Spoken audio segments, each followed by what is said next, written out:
To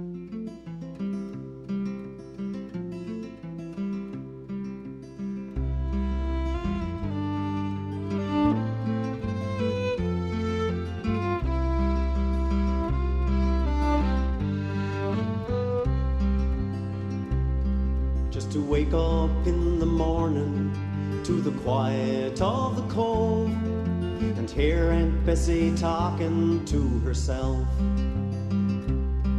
and to hear poor Uncle John mumbling wishes to O'Nell, it made me feel like everything was fine. I was born down by the water, it's here I'm gonna stay. I've searched for all the reasons why I should go away, but I haven't got the thirst for all those modern day toys, so I'll just take my chances with those saltwater joys.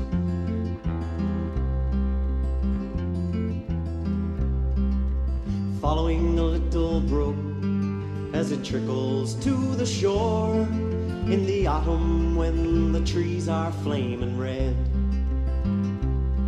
kicking leaves that fall around me, watching sunsets paint the hills, it's all I'll ever need to feel at home. This island that we cling to has been handed down with pride by folks who fought to live here, taking hardships all in stride, so I'll compliment her beauty, hold on to my goodbyes, and I'll stay and take my chances with those saltwater joys.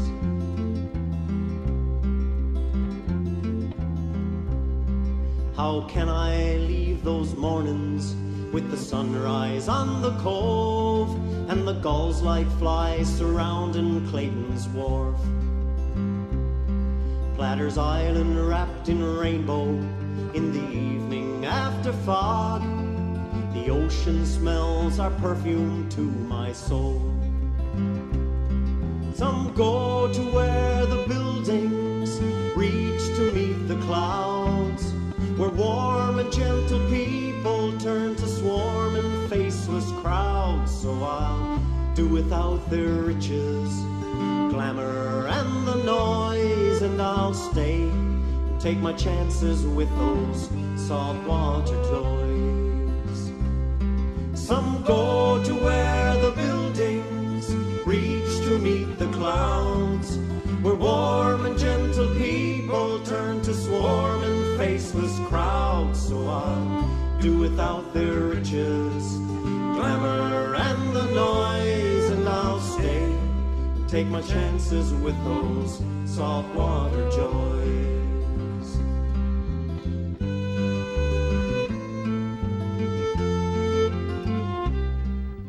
Good evening and welcome to This Week in Review.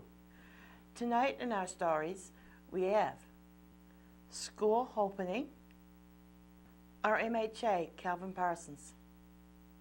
Please stay tuned for these stories after this. We got involved with warrants when Megan was born. She got her first set of arms when she was 3 months old. I can pick up weights and stuff. Her legs she got at 8 months. I didn't have a knee when I was born like this one, so they had to give me a knee on this leg. That's to help me bend. She could sit on the floor like the rest of the kids.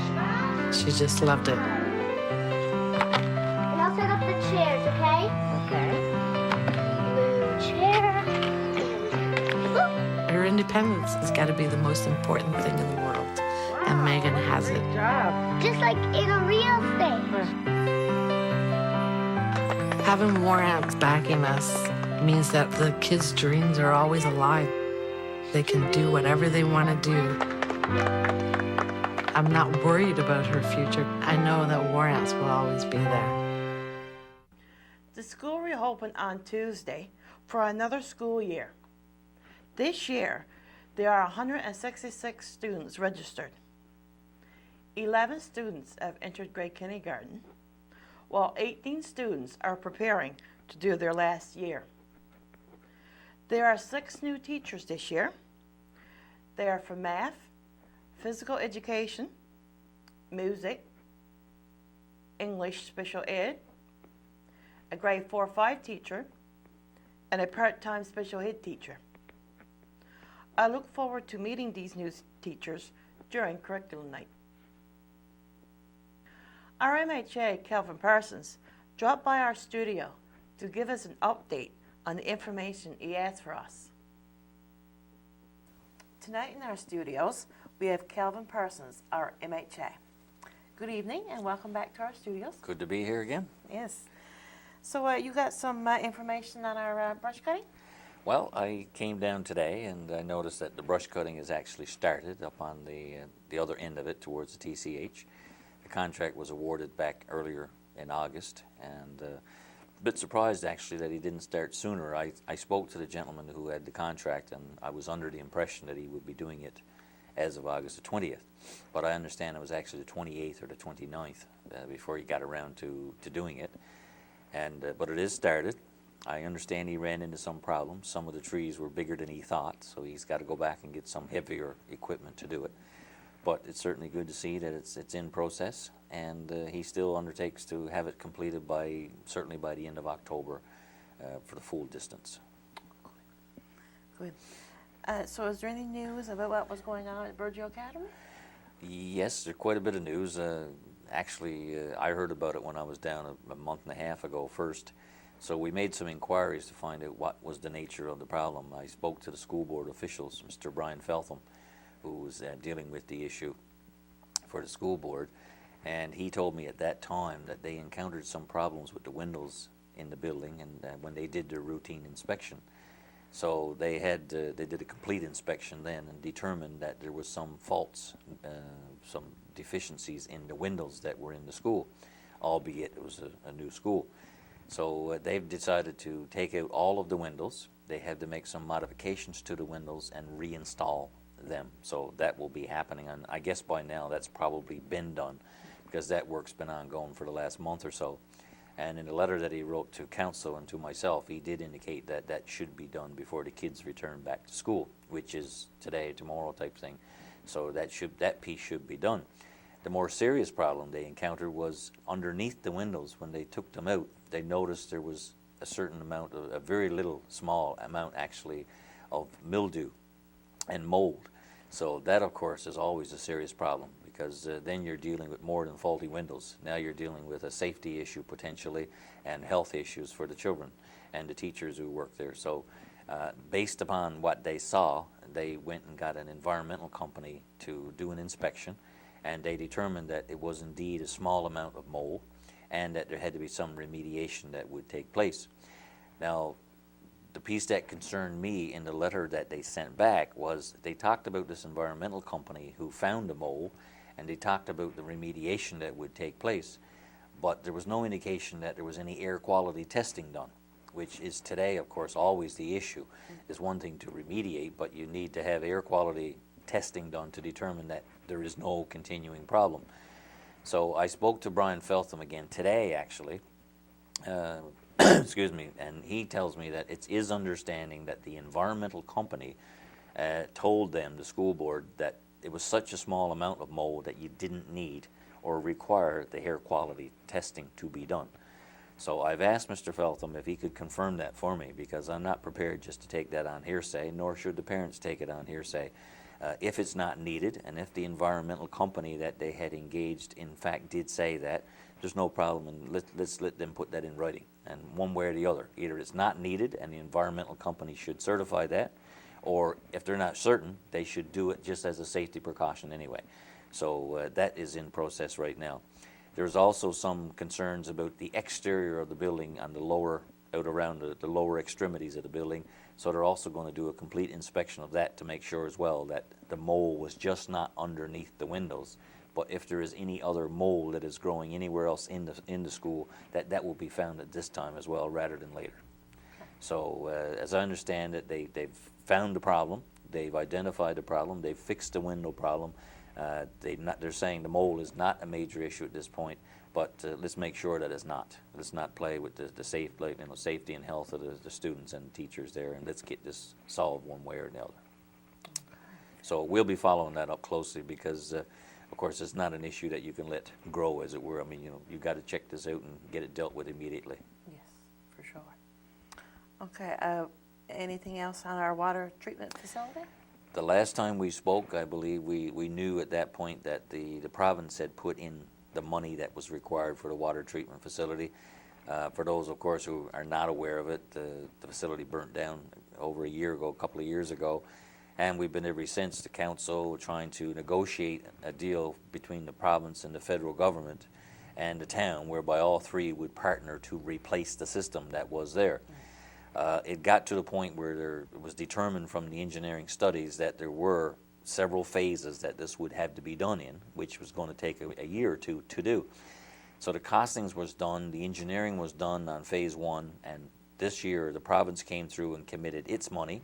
I think the first phase was about 1.8 million. The total project is going to hit somewhere close on 4 million. And but you know that once they committed to phase 1, the other phases would automatically follow over the next year.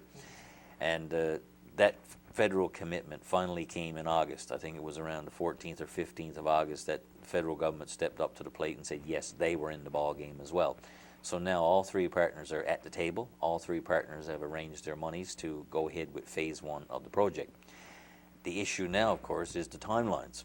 We had hoped that all of the approvals would have been in place much earlier so that this work would be finished that much earlier. Now, it's not of a major concern in the sense that this is going to be indoor work. Phase 1 will include the dismantling of what's in the facility now and taking that out and cleaning it up, and the installation of the new equipment. So it's not a major catastrophe in the sense that it's delayed a bit, because it is going to be inside work and the people can still work at it in the inside even during the winter months. But of course, the sooner we get it done, the better, because then we will have a fully operational, safe healthcare system for the water system. So timelines are important in that regard. There's also another issue. Phase 2 and the project requires that there be a major, large tank that has to be used in the process. And phase 1 doesn't deal with the tank piece. That comes in phase 2. So the engineers have raised the issue of, will we have the tank built by the time we get to phase 2? Because apparently this tank is so huge that it has to be tendered and it has to be constructed over a period of months. So we don't want a situation where we get phase 1 in process, then we got to wait till phase 2 and find out that this tank is going to take months, so then we're held up on phase 2. So what we're trying to do now is, with the municipal engineers and so on, is work out a time schedule so that we can at least get approval on the tank that's required in phase 2 now, so that it can be tendered and started even while phase 1 is going on, so we get our timelines in line and we don't have any undue delays. So it's a complicated process. There's a lot of equipment. It's going to be a very modern and efficient system once it's up and running. And I think because of the first system and some suggestions that maybe it wasn't as ideal as it ought to have been, the engineers want to make sure that they take their time and do it right. And I guess you can't fault them for that. If the money is going to be put into it, let's make sure it's done right. But at the same time, let's not see that there's any unnecessary delays. So if you can get a thing like the tank done in advance, knowing that you need it anyway, that's where we're headed to right now, is to try to get things in line. Okay, very good. Route 480, our Berger Road, the condition of it seems to be starting to deteriorate. I know there's a lot of potholes in the area. Yep, quite right. And it's happened, of course, on the far end towards the TCH is worse even than this end of it. And it seems like every year, of course, it gets worse, and it's what they call the honeycomb effect. The pavement really cracks up like a honeycomb sort of thing. And that's rough on tires, it's rough on the vehicles, and it does cause potholes. There's a few places there where you got to be very careful when you're traveling over them, because it's just like a wavy type action where the ground is giving way. In addition to that, of course, you've had washouts in certain places. And all of that wear and tear and the weather has caused some severe places up there on the other end where it needs to be repaired. And not just repaired, but in addition to fixing the shoulders and then fixing the potholes, the road is getting to a point now where you're going to have to consider resurfacing it with pavement the full piece. At least the first half of it, from the TCH down to the Peter Strides area, needs to be looked at seriously. So Cyril McCarthy, who is the head maintenance guy, I've met with him. He's toured the road with me, and they have determined that yes, over the course of the next 2 or 3 years, they need to start looking at resurfacing that end of the road, and he's prepared to look for funding to do that. Now, he's been very upfront, I must say. He acknowledges that there's some really rough spots there, and he acknowledges that it's going to take time to do it. And I don't think anybody's fooling themselves and thinking that we're going to get one half of it or 75 kilometers of pavement in 1 year. I think what they'll be looking at is, let's divide it up over the course of 2 or 3 years and take 30 or 40 kilometers per year and get it done that way. So, but again, it needs to be done, and that's what we'll be pushing, is to make sure it's done. Okay, very good. And on the ferry terminal, any progress on that? The drawings were sent out to all of the communities, to Francois and I believe Grey River, Franceway, and Ramia and Burgeo. And I believe the ferry committees or the councils, and both in those communities, have had a look at it. And any opinions and comments that they have made are gone back to Work Services. And I understand now they're getting in the process of tendering, and so they can get things underway even this fall. Now, how far along they get, I guess, will then depend upon the weather and so on. Some interesting observations when you hear of some of the comments that came back. Someone made a comment to me, and I'm not an engineer, I don't know, but it seemed like a very logical comment. Someone said this is going to be built in the area of the existing wharf, and it's going to be subject to the salt from the spray and the salt water, and they said it calls right now, the drawings call for aluminum siding. So someone raised the question of what's that going to look like in 2 or 3 years with the salt spray and then corrosion sets in and so on. So I think the suggestion has been made back to them. Maybe they should consider an alternate type of siding rather than something that would corrode. So it was a useful exercise to see what people had to say. And when you get those types of comments coming about from the public, that's good stuff, because they're the public are going to be the users of it, and we want to make sure if we're going to do it, let's do it right. Yes. So it looks like that's in hand and underway again, and then the tendering process will start. The reason a lot of the tendering projects around the province have been held up in the last month or so is because of the storm that took place on the East Coast, Chantal.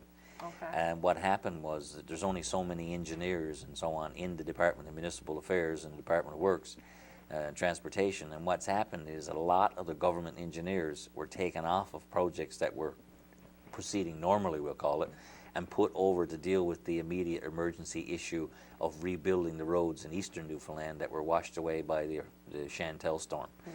So everybody appreciates, of course, that those delays were unfortunate but necessary. You had to put people back on their main roadways and so on. So there were some minor delays in some projects for that reason, but people are understanding that that's the case, and now let's get things back on track, because I understand all the Chantal stuff has been now done, has been awarded, tenders were called and so on, so they're well underway there. So those people who were taken off of those projects in the short term are now back on their jobs. So places like our ferry terminal, we expect to see a tender very soon. Okay, very good. And the voting process, the election is soon coming up, is it? Yes, the voting process, the standard voting, of course, the election takes place on October the 9th. I'm surprised that it hasn't been publicized here. The elections in the province are run by what they call the Chief Electoral Office, which operates out of St. John's. And the guy who is the Chief Electoral Officer is a gentleman by the name of Paul Reynolds. Now, in years past, you'd have your voting took place on a certain day. Like, for example, this year is going to be October the 9th, will be General Voting Day. In the past, they also had what they call an advance poll day, so that if people couldn't be available on voting day, the general day, there would be one opportunity that they could vote before that on advance poll day, and that's usually 7 to 10 days before the voting day. But of course, there's still a lot of people who missed that. If people were gone for a period of 2 weeks, they could easily miss the advance poll and the voting day. So they put a process in place the last time in 2003 called special ballots. Some people call them proxy voting, but it's not actually proxying. What it is, it was a way that you could fill out an application, and they would send you an application kit. Once you filled in your application and sent it to St. John's, for example, they would allow you to vote. They'd send you a voting kit. Well, they ran into some problems the last time around in 2003 because they felt that the politicians and the candidates in the election were too close to the process. And what was happening, or suggestions was happening, that the politicians and the candidates were coming into people's homes and saying, here, fill out your application, getting the ballots, taking them back, signing the X for them and everything, and they're saying that the voter didn't actually know what they were or were not doing in some cases. So they knew they had to tighten up the process. So they did tighten up the process, and now the politicians have been removed from it in the sense that if your mom or your dad, for example, cannot get out to vote, or you have someone who can't get out to vote, or a student wants to vote, they can use the special ballot process. And it's okay for the politicians to identify who they might be, but the actual voting process should take place between the voter and an elections official, not someone who works for a candidate. So what they've done is they set up in the province anywhere where there is a district returning officer, or anywhere that is, for example, got a population of more than 500 people, they can have a special office set up. For example, in the district of Burgeo-Lapoil, the district returning officer is a lady named Margaret Davis, who operates out of Port aux Basques, but she's responsible for the whole district of Burgeo-Lapoil. But in each community, you have deputy returning officers. In Burgeo, for example, I believe it's a lady, Alice Cossar. Okay. And in Ramia, there's a lady, Jane Pink. So what they've done now is they've set up special offices, which are all operational, by the way, right now as we speak, so that in Burgeo right now, if you want to vote, you can vote on a Wednesday from 3 to 7, or you can vote on a Saturday from 1 to 5, any day between now and Election Day. So you don't have to worry about missing Election Day if you're gone moose hunting, or if you're going off to seismic work, or you're going to be on the Coast Guard boat or whatever. You don't have to worry about it. Any day now, all you need is your driver's license or some form of identification if you don't have a driver's license, like even a copy of a phone bill or a light bill and your social insurance number or a birth certificate. And you go into Ms. Cossar here during those hours, Wednesdays 3 to 7 and Saturdays from 1 to 5, and you can cast your vote now. And now the politicians will still be calling, of course, and trying to identify people who might be going away, because of course we want to get the votes if we can. But that's fair ball to everybody. Whoever calls whomever and can convince someone or hopefully have them vote for them, well, that's part of the political process. But the actual voting takes place between the voter and Ms. Cossar, who is a duly certified election official. Also, if you have someone, for example, who is shut in and can't get out for some reason, some disability or handicap, and they can't get out to go to Ms. Cossar's place, you only need to call and she can come to your place. Okay. Now, my preference was, and I don't know what's going to happen here, but my preference was I think the office ought to have been in a public place. I think it ought to have been somewhere like the town hall or the fire hall, somewhere where Ms. Cossar should have worked out of a public place rather than her own home. But that's just my position. Maybe in years to come or whatever, that might be changed, because some people don't want to go to someone's private home. Some people want to go. They don't mind walking into town hall and you go in the back room and it's private and so on, and you do your vote. But some people have told me they don't like the idea of having to go to someone's private home. So that's not my call. That the elections office set that up, and I guess we had to live with what they set up. But it can be done. So there's no need of anybody missing their vote. In fact, I would encourage people to, think about it if you're going away. I've had several people call me, for example, who are shut-ins, and Ms. Cossar, I've talked to her, not a problem. You just give her the name and where they're located. She'll come to their home. She'll take the information. She'll do what's necessary from her end, and then she'll come back and give you the voter's kit, and you can vote right in the comfort of your own home. So that's there. It's very important. We have a lot of people in Burgeo, for example, who go away for seismic work. We have students who are going away and might not, for example, if they're in Corner Brook, be aware of it or take the time to do it or want to do it. But if they're coming home to Burgeo on a weekend, not a problem. Any Saturday that they're home, drop down to Alice's house between 1 and 5, take your driver's license, and you can do it while you're home. And I would certainly I would encourage everybody to exercise your right to vote. It only comes around once every 4 years, and it's a very, it's a privilege. A lot of countries wish they had that right. So I'd encourage people to get out. I'm disappointed that the Chief Electoral Office didn't put it on the BBS. I think it ought to have been. Just putting this type of thing on the government website, not everybody has a computer, not everybody follows the government releases that comes out on the government website. I've encouraged Mr. Reynolds that he should use services such as the BBS, which have public service announcements, to make this information available to the public. He hasn't done it to date, so I think it's incumbent upon us, as I'm a participant in the process, and the vote should and will and ought to be sacred, and it ought to be private and secret, but the process of voting should be very public. Everybody ought to know how you can do it, where you can do it, and when you can do it, and so on. So, you know, I disagree with him on that angle. I think everybody needs to know, can I vote, and where and why, and how? How do I go about it? So I'm going to be encouraging him again. I told him I would be publicly stating this in an interview with the BBS if I had the opportunity, and I'll go back and encourage him again to make this information known to people. I just got in town this morning, for example, and already I've had 3 people call me and say they wanted to vote, but they couldn't get out of their home. How did they do it? Now, if you don't tell people how to do it, how will they ever know? Exactly. So I'd encourage people to check it out, and by all means, don't worry about you going to be gone to Corner Brook voting day shopping, or you might be up moose hunting for the weekend or the week or whatever. You may be going into a hunting camp working. If there's any possibility that you might not be here on voting day, I encourage you, I implore you, please go out and cast your vote before you go. Ms. Cossar, during those hours, Wednesdays 3 to 7, Saturdays 1 to 5, and she's more than helpful and to assist you in doing that. Very good. So is there anything else that you want to add to the information that you've Again, I'm just in town doing a clinic again, and a number of issues. I like to try to keep the public informed of what's going on. Most often, the worst thing is not to have enough information, because if people don't have the information, particularly the facts sometimes, of course, they tend to think the wrong things sometimes. So I like to try to keep the public updated, and I have a close working relationship with the council, and council, I understand, keeps the people updated as well. So again, I did my one-on-one stuff, and visiting people's homes and doing my constituency clinic, but there's also these public service type information that needs to be put out there, and I appreciate the opportunity of the BBS allowing me to do that. And we appreciate you coming in and giving us this information. Not a problem, anytime. All right, thank you so much. Thank you.